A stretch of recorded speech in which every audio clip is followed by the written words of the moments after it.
It is almost week 10 of the NFL and fantasy football season. This is a solo pod. I'm Josh Johnson, your host on this, the 101st episode of the Fantasy Brothers podcast. I honest to God, cannot believe it's been 101 episodes. We started this thing in my mother-in-law's basement with Ben. Just two guys that texted each other way too much about fantasy football. We needed an avenue to get out all the stuff that we were talking about far too much. My wife said, start a podcast. And I said, okay, all right, we'll do it. And here we are, 101 episodes into it. We greatly appreciate all the support, everybody tuning in. If you're here from Instagram, if you're listening on audio or watching on YouTube, subscribe if you're on YouTube. Hit that notification bell so you can see when we go live. All the regular episodes, we go live on YouTube with those. If you're listening on audio, leave us a rating, a 5-star rating. Leave us a review. That genuinely helps us out so much, and we greatly appreciate it. This one's a mailbag episode. I went on Instagram and asked for some non-start sit questions. I'll do this periodically throughout the season just to sort of shake it up, maybe talk about some new things that I haven't thought to talk about in a regular episode, maybe dive into some stats that I haven't looked at thus far and different things like that. So starting things out, we're going to just popcorn this thing around. Aaron on Instagram asked straight up, what's up with QJ? What's up with Quentin Johnston? And the short of it is, I have no clue. The long of it is, I think I know what's happening, but I'm in denial about it because Quentin Johnston has been horrendous. He has 1 week over 20 yards. 1 week over 20 yards through 9 weeks so far. I don't need to tell you that's terrible. There was really nothing we could point to up until week 8 against Chicago when he went 5 for 50. And honestly, that was like, oh, wow, okay, there's signs of life. But then this past week against the Jets on Monday night, he played 83% of snaps after news came out that Josh Palmer was put on IR. So Quentin Johnston was the wide receiver 2. He played 83% of snaps, which was a high thus far in the season for him, and he just did cardio. It was 3 targets, 2 catches, 14 yards, no touchdowns, 3.6 PPR fantasy points. So the short of it is, I don't really know. I don't know what the deal is. I don't know why this guy has done absolutely nothing. The long of it is, he's probably not good. One of the predictive stats that I tend to use for figuring out if a receiver is at least going to be serviceable is yards per route run. And Quentin Johnston currently has a 0.86 yards per route run. For context, last year, Chris Olave had a great yards per route run. It was above 2. Generally, I think the barometer, at least in my head, for if a wide receiver is going to be good or not, trying to project off of their rookie season, if you go like above a 1.5 yards per route run, you basically are in an area where we can keep trying to figure out if you're going to be any good. Like if you just don't hit that bar of 1.5, you're left for dead. And that's where Quentin Johnston is right now. The only player I can think of in the history that has ever had a sub 1.5 yards per route run and turned into a stud is Davante Adams. And that story is well documented, how he just came in the NFL, was not ready, but then figured it out and turned it on and became the Davante Adams we all know and love. Short of that happening, Quentin Johnston looks like a flat-out bust so far. So I don't know what's up with Quentin Johnston. I thought he was a lot better than this, what he's putting on tape right now. They do have 2 pretty decent matchups coming up against Detroit and Green Bay.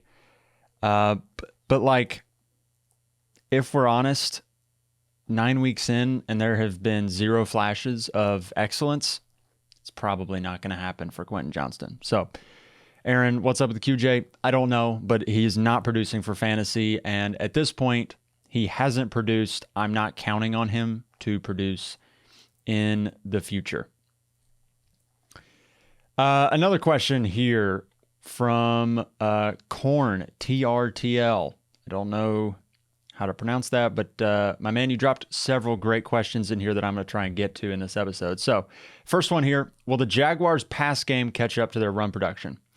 Interesting question, because I think this is a bit of a perception question more than it is a reality question, if that makes sense. So we're looking at the Jaguars as being much better running the ball than we are passing the ball. And yes, Travis Etienne has been incredible. No arguments from me there. The run game overall has been, not top of the NFL, but Travis Etienne has been great, but he's also getting like all of the work. So it's sort of skewed a little bit. Like, James Robinson a couple years ago was on a bad offense. Their run game as a team wasn't awesome, but James Robinson got every single touch, and therefore he was good. So that's kind of what's happening with Etienne. So is the Jaguars' run game like unfreaking believable? I mean, it's pretty good. For example, but it's volume. Like, they are number 8 in rushes per game in the NFL right now at 29.6. By contrast, they are 16th in passes per game at 34.4, 14th in pass yards a game. So they're basically a league average pass offense right now, slightly above league average, maybe. And then if you go look at the touchdowns, the way they've split out, they have 9 passing, 9 rushing. So it's an even split down there with the touchdowns. And the run game is top 10, and the passing offense is slightly above average. And what that turns into is Trevor Lawrence, because of our expectations, is a bit of a disappointment. Calvin Ridley hasn't really been super great. And ETN, because he gets all the work, has been really, really good. So to answer the question, will the pass game catch up to the run production? I don't think so. I think they've found a formula that will win for them, and that is being elite on the ground and being competent in the air.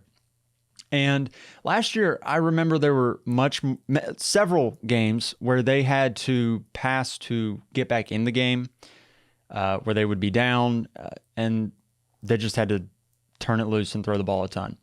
There have not been many of those game scripts this year, and I don't know that this is going to be a team that gets down in a ton of games going forward, so I don't know that they're going to be in those down bad, we got to throw it game scripts.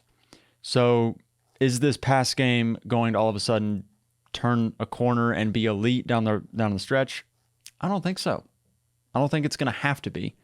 And so I think they're just going to keep rolling with what they've got, what they've been doing, and just keep it going that way.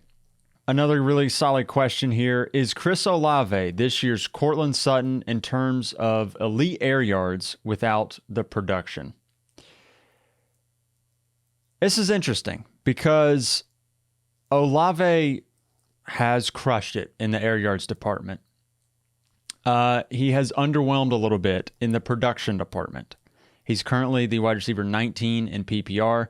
This is following a stretch of 3 straight games where he's yet to cross 60 yards. The thing with Chris Olave is that he's getting a lot more targets than Sutton ever did. So, he's at 85 targets through 9 games. You can do the math. That's almost 10 a game. He's getting a lot more targets than Sutton ever did. I mean, Sutton was getting like 7.5 targets a game, and Chris Olave's getting north of 9. So he doesn't necessarily need to hit on all of these opportunities that he's getting. Like, he's just getting enough volume that in the end it'll sort of come out a wash. And he does have 3 games above 95 yards. I think with the target volume, with the flashes that we have shown of him being really, really great at times, it's going to figure itself out at a certain point. I mean, he does have only 2 touchdowns as well. That doesn't help. He's got to score. And some of these deep bombs that Derek Carr is chucking his way that haven't been working, I mean, they're going to work eventually. in the past 3 games when he hasn't had above 60 yards, he's had 15 targets, 9 targets, and 8 targets. He's still a focal point in the offense. Just some of these plays haven't quite worked out. Rashid Shaheed, by contrast, has worked out on a few of these bombs. And so you feel bad a little bit because you see Rashid Shaheed getting all these big plays, and Chris Olave is not really benefiting from all these big plays.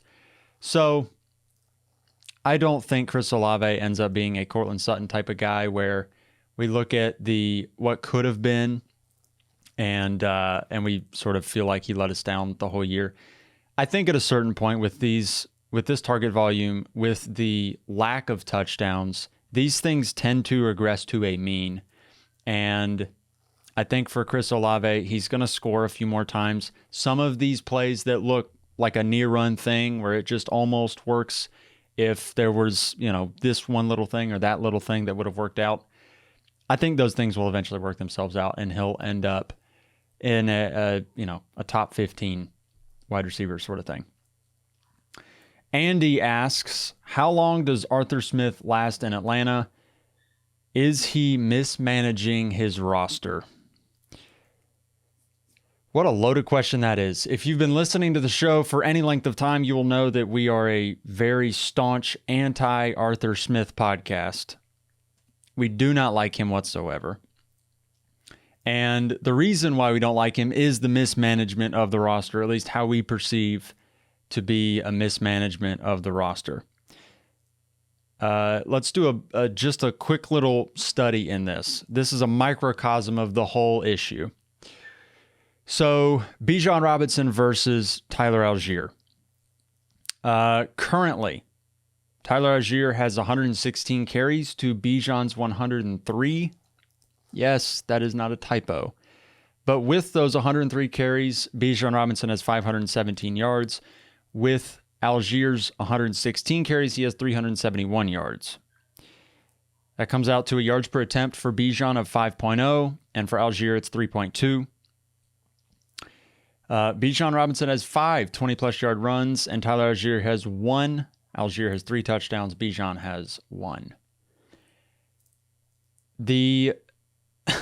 I think that Arthur Smith had a quote this past week where he was talking about how, essentially, I'm paraphrasing, but it was how valuable Bijan was to his offense as a decoy. How having him on the field but not a focal point of a play sort of frees things up because other teams are focusing on Bijan because they know how good he is. Apparently, Arthur Smith is not aware how good Bijan Robinson is because he's been clearly better than Tyler Algier on a per carry basis, and just for whatever reason has never turned him loose. I don't understand it. It is truly one of the most baffling things in the NFL so far this season, because it's different from the Jahmyr Gibbs, David Montgomery situation. Obviously, Jahmyr Gibbs and David Montgomery are 2 very different players. They play different roles in that offense. And to a certain extent, Bijan and Algier do play different roles as well. But Bijan is a back that's very capable of handling a 3-down workload, unlike, I guess the assumption with Gibbs is he's not super duper big, so you let Montgomery, who's 235 pounds, handle the load. I get that to a certain extent. Bijan is not a teeny tiny little 199 pound guy. He's 215 plus. And he's done it in the pass game. He's got 28 receptions for 197 yards and 2 touchdowns. He's doing it on the ground, 5 yards a carry. I don't understand. The other part of this is, I think the usage of Jonnu Smith over Kyle Pitts, and this one just gripes my butt, for a lack of a better term here, because Kyle Pitts is the sort of player that should be getting roughly 10 targets a game. And I know Drake London is there as well. He should get his too. But Jonnu Smith is consistently getting far too much work. Far too much work. I mean, this past week it was 5 catches for 100 yards and a touchdown. So far this year, he has 34 catches for 400 yards and 2 touchdowns. while Kyle Pitts has 32 catches for 389 yards and 1 touchdown. And it's not that Pitts hasn't been good. That's the thing. He has been good on a limited workload. He's only got 53 targets through 9 games. He's only got 1 game above double-digit targets. In that 1 game, he happened to go 7 for 87. It's just a lack of usage that I think it's baffling. And the weird usage of the running backs is weird.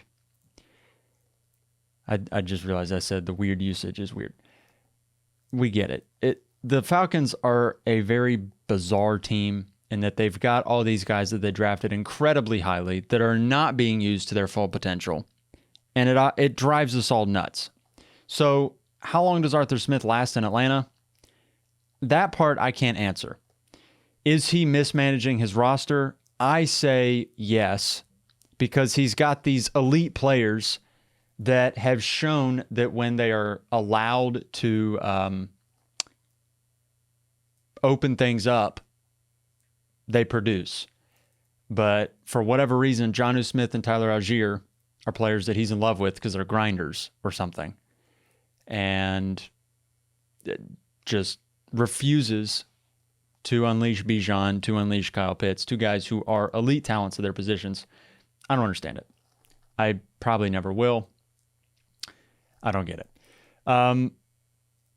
Let's see here. This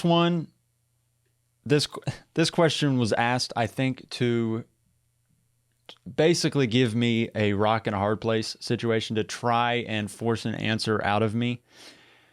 It says, if you were in 3 leagues, would you rather 3 second place finishes or 1 first and 2 last place finishes? I think we all know which way I'm going to go here. I would rather have the 1 first place, the 1 championship, and 2 bottom dwellers than I would 3 second place finishes. There is nothing more frustrating than finishing second place in fantasy football. Absolutely nothing. I would rather finish dead last than finish second.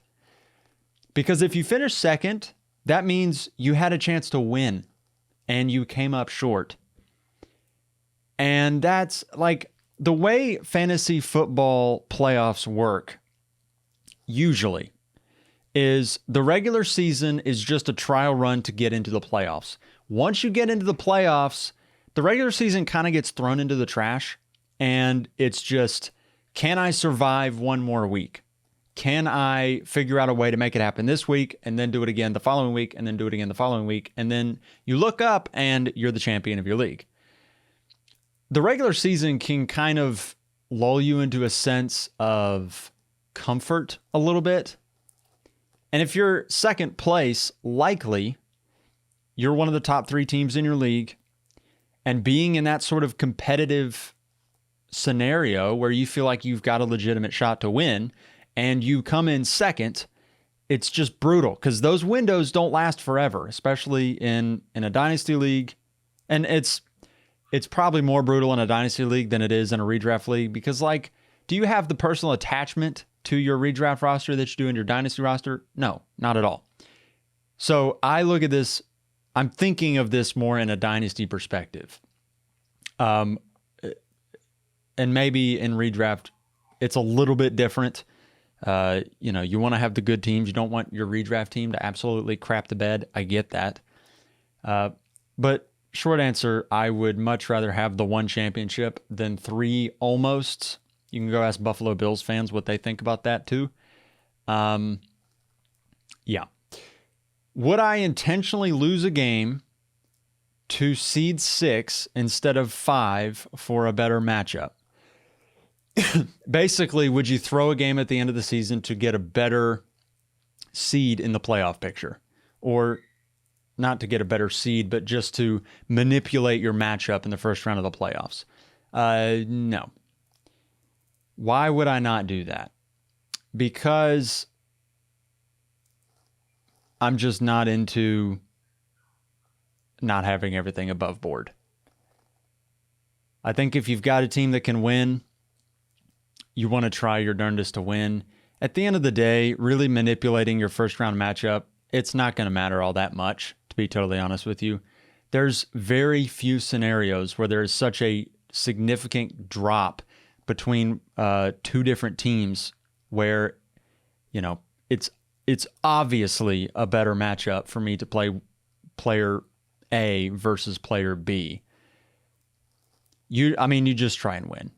At the end of the day, I just want to try and win. Mr. Javant asks, what are your thoughts on trading draft picks forward or back a year in Dynasty to rebuild quicker? So I take this to mean like you're trying to stack more picks in any given year to kind of jumpstart a Dynasty roster. And I'll be honest, I haven't thought about doing this a ton, but I've stewed on this question a little bit, and so I have a couple thoughts. I definitely understand wanting to juice up on a draft class, but I think it really only works one way and not the other. Like if I were to try and take my 2025 picks and roll them over into 2024 draft capital, it's not going to work the same way as if I was trying to roll my 2024 capital into 2025 capital. Draft picks have a cycle of value where current season draft picks are always going to be more valuable than 2 years down the road because we just don't know what's coming 2 years down the road. Whereas like with 2024, we know who the prospects are. We have known for a little while. With 25, we don't really know what that draft class is going to be yet. So I think you can roll 24 capital into 25 because you can put a name to that 24 pick that you can't with a 25 pick. So in that sense, would I try and trade my 24 first that right now looks like a mid to late first for a 25 first that's a little bit more of a wild card and get something additional on top? Yeah. If I can get a second on top of the 25 first that I traded my 24 first for, I would be okay with doing that, especially in a competing sense. If you're in a rebuild, it's tough because you're attaching names to those 24 picks. At the end of the day, with these rookie draft picks, you really just want good players. And yeah, I mean, if you have 6 2025 first round picks, that obviously looks nice for your future. But like, assuming Caleb Williams is Patrick Mahomes 2.0, Patrick Mahomes right now is at 28 years old in Dynasty worth like 4 or 5 first round picks. Somebody would trade their entire 2025 draft class to acquire a difference maker like that. It's an interesting question, and I appreciate it. It made me think a little bit. But I think at the end of the day, I will roll current draft capital into future draft capital, but it won't really work the inverse because the current year is always going to be the most valuable. Last question here, and this one's really interesting. How are you feeling about Alvin Kamara rest of season with the diminishing snap count / Taysom Hill? I'm not all that concerned about Alvin Kamara right now. Taysom Hill has been really good, and he did out-carry Alvin Kamara this past week. But Taysom Hill has been a thorn in Alvin Kamara owners' sides for years. Years. I mean, I have never benefited from Alvin Kamara, but Ben has. Ben has had him in the granddaddy of them all for years. And as Arthur Smith has become the nuisance that he's become, Taysom Hill was always the OG boogeyman for Ben. So this is nothing new if you've owned Alvin Kamara. Alvin Kamara is going to continue to produce the way Alvin Kamara always has, with Taysom Hill being more integrated into the offense maybe than he has been in years past. At the end of the day, it's going to wash out. Alvin Kamara has been basically the RB2 over the past month plus in fantasy football. It's been Christian McCaffrey, and then it's been Alvin Kamara. If you look at everything in a vacuum, he's still a top 5 running back right now. The way the running back landscape has shaken out, there's only a couple that are really good. And there's a whole lot of guys that are okay, but they're not true difference makers. Alvin Kamara is a true difference maker, especially in PPR. He can garbage catch his way to 20 fantasy points like it's nothing. that's not going to go away, even though Taysom Hill is involved in the offense. The only way that really hurts is around the goal line, which, yes, they're going to use Taysom Hill, but Alvin Kamara is going to be just fine. And especially with the way running backs are right now, there's only a couple that really truly help you, and Alvin Kamara is one of them. Thank you guys so much for all the questions. I appreciate it, and I hope that the answers helped you out just at least a little bit. Please make sure to rate and review the show wherever you're listening or watching. We appreciate all of you. I can't believe we've made it over 100 episodes. That's mind-boggling to me. From where we started to where we are now, it's wild. And we're extremely thankful. We appreciate all of you. And we'll see you here soon when we're previewing Week 10. Have a good one, everybody.